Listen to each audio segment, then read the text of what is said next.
시작을 하겠는데, 대회사를 우리 자유총영명 총재이셨던 김경재 총재님께서 해 주시겠습니다. 큰 박수로 맞아주시기 바랍니다.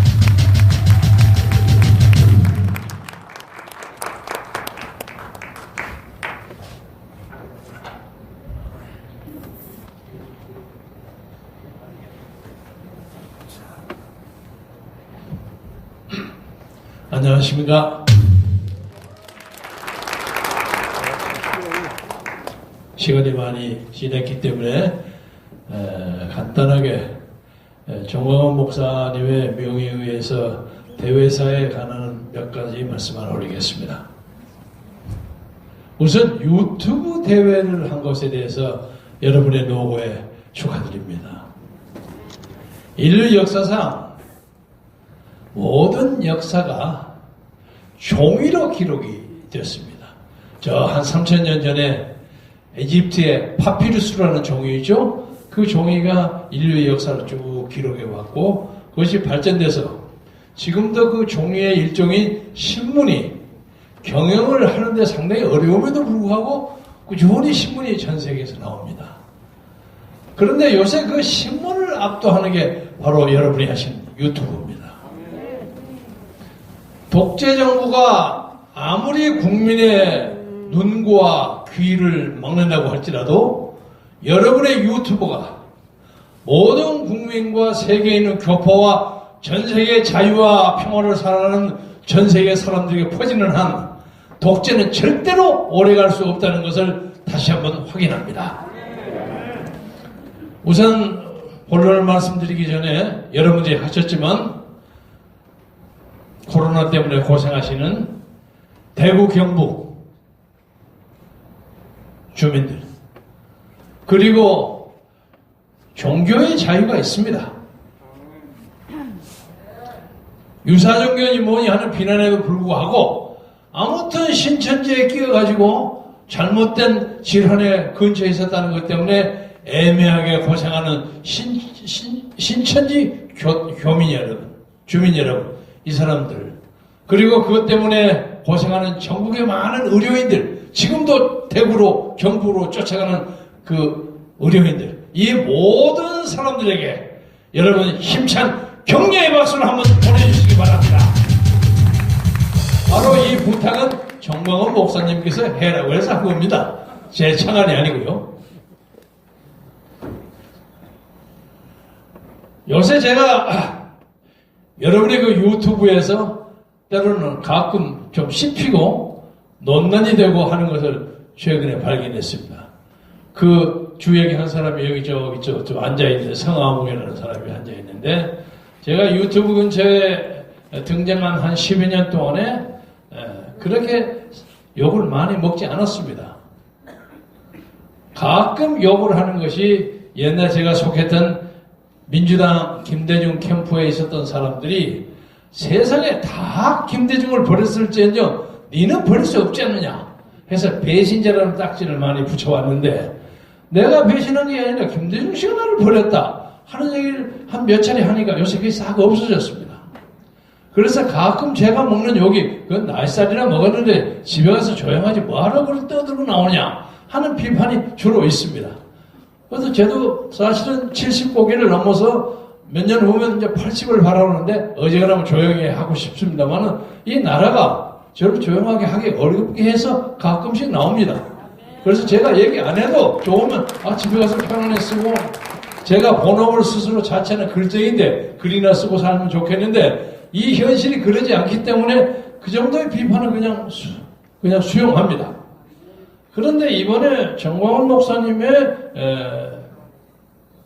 14신 편지와 관련해서 여러 가지 오해가 좀 있어서 그 문제에 제가 어떻게 개입했느냐 하는 얘기는 말씀드리는 것이 옳다고 생각해서 몇 가지 해명하겠습니다. 저는 목사님이 쓰셨다는 제14호 서신에 대해서 전혀 아는 바가 없습니다. 목사님이 그걸 써가지고 와서 누가 보여줘서 제가 그걸 보았을 뿐입니다.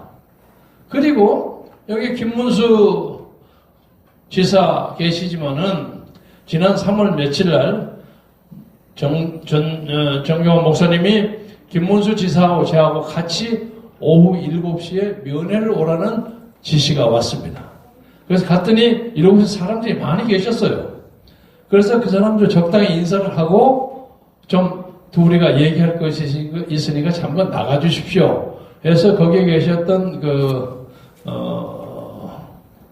전도사님이 사람을 내보내고 저 유리창 건너편에 목사님, 이쪽에는 김문수, 김경재, 그리고 전도사님 옆에 서 계시고, 그래가지고, 우리 공화당 창당에 대한 대화를 했는데, 대화가 잘 안 돼요. 그리고 김지사는 김지사대로 막 주장을 하고, 저쪽에서는 그걸 보류하고 천천히 해라.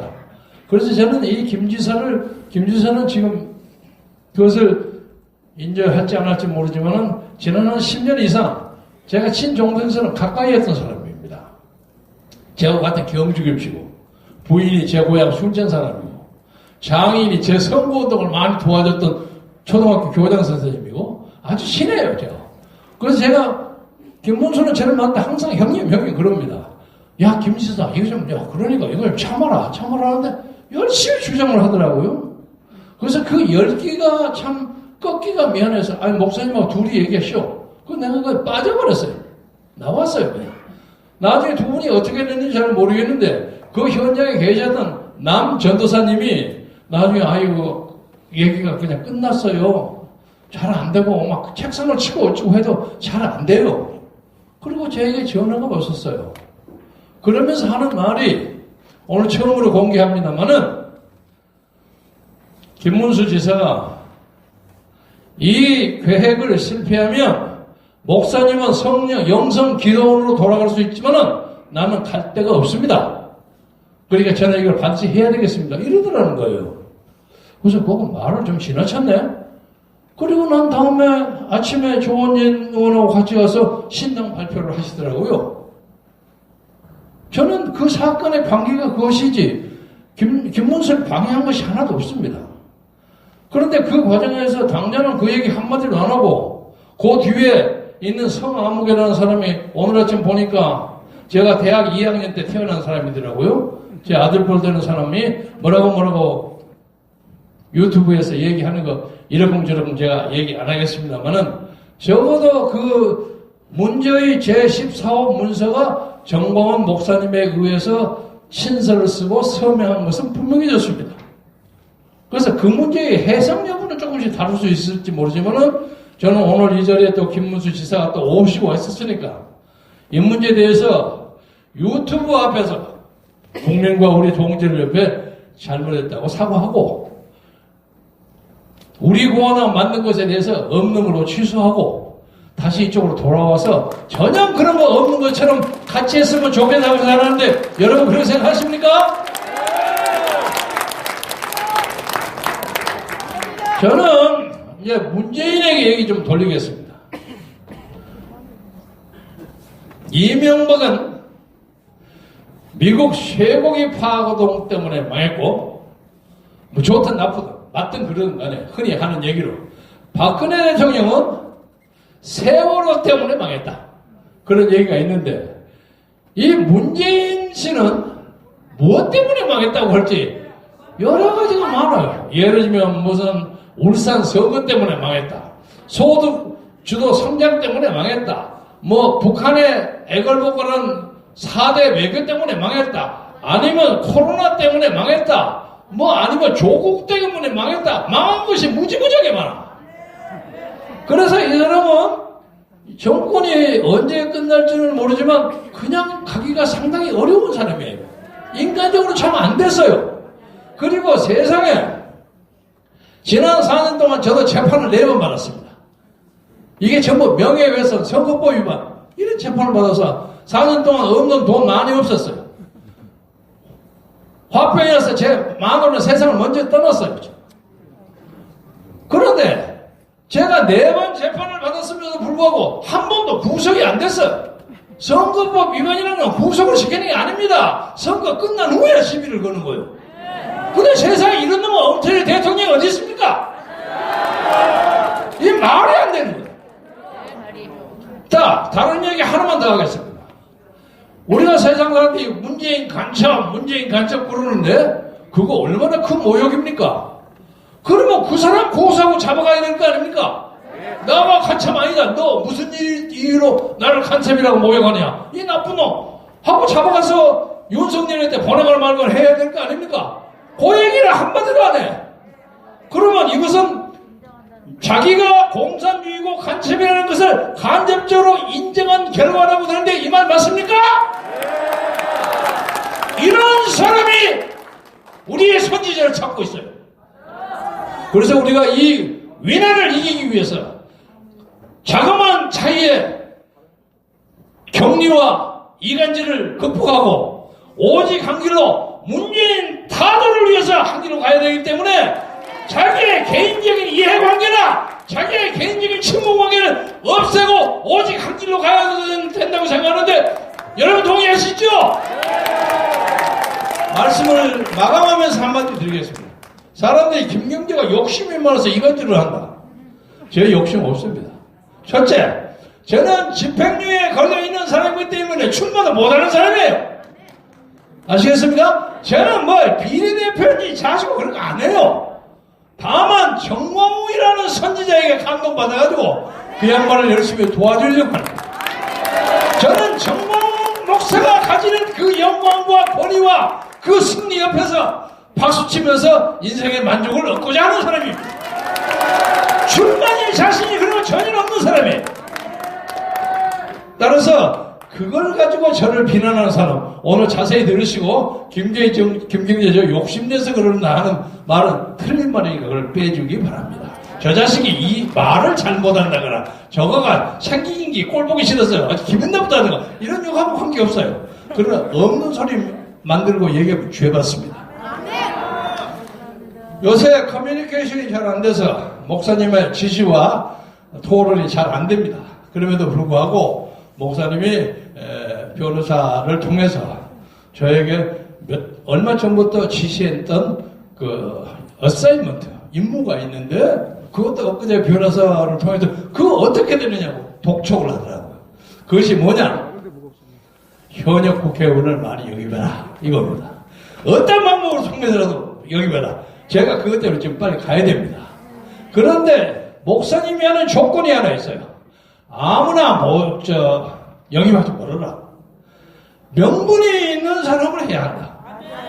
그렇지 않습니까? 빠지마 버튼가 형편없는 놈 불러오면 뭐합니까? 그래서 제가 제 비서가 한 30년 이상 저를 보좌하는 친구가 있는데 아주 이 문제는 아주 귀신입니다. 그래서 국회의원 수첩을 싹 넘기면서 누구를 영입할까 보다가 요새 몇 사람을 뽑아냈어요. 그래서 제가 접근해서 한 두어 사람 좀 성공했습니다. 그런데 그것이 예를 들자면 경선을 해갖고 진 사람을 뽑아오면 명분이 없어요. 그쵸? 무조건 아무 일이 없이 컷오버를 시켜버리는 사람이 있죠. 억울한 사람, 그런 사람을 데려와야 합니다. 그러지 않습니까? 아주 지저분한 이미지를 가진 사람, 민중의 비판을 받는 사람, 그 사람이 다만 배지가 있다고 해서 데려오면 우리가 명분이 있습니까? 정광훈 목사의 얼굴이 어떻게 됩니까? 그래서 사람을 뽑는 것이 설사 우리가 못 뽑아서 현역 의원이 없어서 우리 지금 요새 준비하고 있는 기독 자유통일당에 현역 의원이 하나도 없어서 저 밑에 끄트머리에 간다고 할지라도 명분 있는 사람을 영입이 한다는 게 정광훈 목사의 취지입니다. 그래서 저는 미래기나마 그런 일을 열심히 하려고 노력함으로써 정광훈 목사가 가지는 하나님의 영광, 정광훈 목사가 하나님 나라에 가기 전에 먼저 이 땅에 그 나라와 그 의를 구하라는 이 땅의 선지자로서의 사명을 충실히 보장한다는 입장에서 제 마음과 뜻과 정성을 다할 것을 약속하면서 오늘 이 유튜브 대회가 성공적으로 출발하고 마무리되기를 진심으로 빌어마지 않겠습니다. 감사합니다.